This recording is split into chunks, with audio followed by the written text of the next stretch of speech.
Right, so with the Range Rover, I spent most of my time in it on the driver's seat, simply because it's just a pleasant place to be in.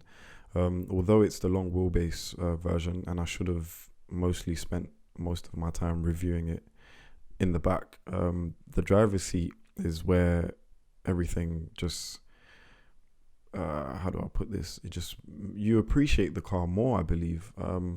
If you're in the back, you're just getting chauffeured around, in London, which is where probably this car sells the most, where most customers are.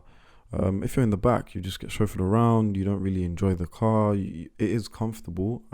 Of course, it's comfortable. It's long wheelbase. You get extra leg room.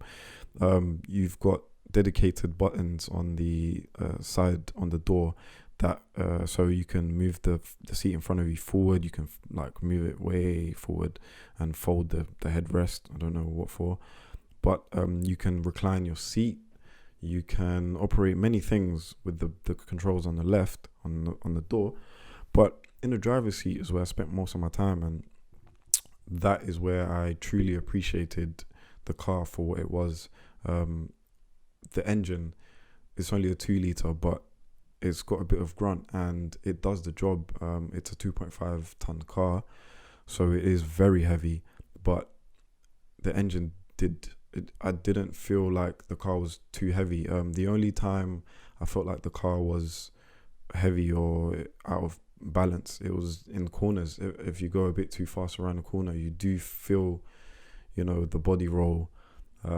So yeah, it's also quite a high up car, so it is quite high up. So obviously you're gonna feel the body roll. But so in the driver's seat, the driver's instruments, they're clear as day, clear as blue sky.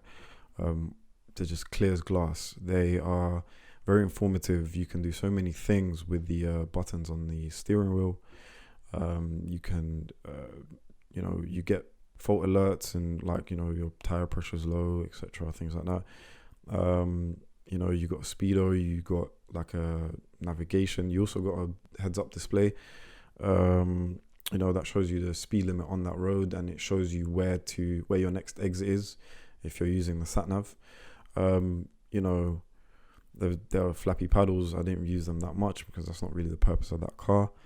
But so the driver's instruments are clear, and the window switches, they're like a shiny metallic material or shiny metallic feel, and they just feel premium. The leather is so supple. You've got the infotainment system. You've got two screens. You've got the screen at the top lets you, play around with like your media and sat nav, and then the screen at the bottom is where your climate control is. You've got a 4-stage, and so in the middle you've got some cup holders and cubby holes and space to put your phones, and there's space for an iPad, and there's USB charging ports, and there's even a fridge. What else? Engine's good.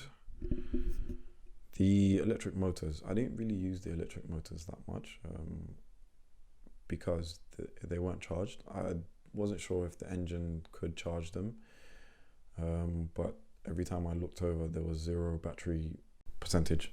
So this car particularly had, I don't know if it's standard on all Range Rover autobiographies, but this car particular had, let me check my notes, soft closed doors, massage seats, adaptive cruise control, fridge like I've mentioned, rear infotainment system, ambient lighting, and panoramic roof.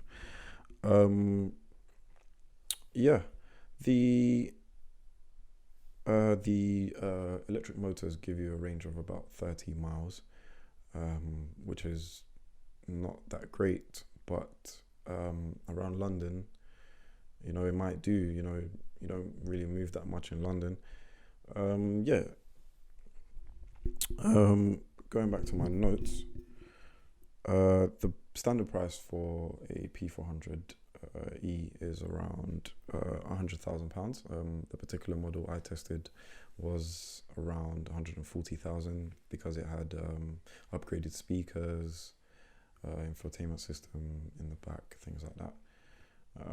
Yeah, boot space is amazing. You've got electronic boot lids, and yeah, it's just a pleasant place to be in. Personally, I think it's too long, especially for London. I don't think you should buy an SUV if you live in London anyway, but that's a different conversation for a different day, a different episode. Yeah, Range Rover is a pleasant place to be in. It's definitely worth the price tag. You do feel like you're in a special place. Any cars with a better comfort experience would probably cost about at least £100,000 more. So you're looking at maybe a Bentayga or a Rolls Royce. So I definitely recommend Range Rovers in general. If you're a businessman and you need to get around London and you need extra legroom, definitely go for the long wheelbase. I personally wouldn't. I would stick to a normal Vogue or just a Range Rover Sport. But yeah, thank you for watching, and I'll see you soon. See you again.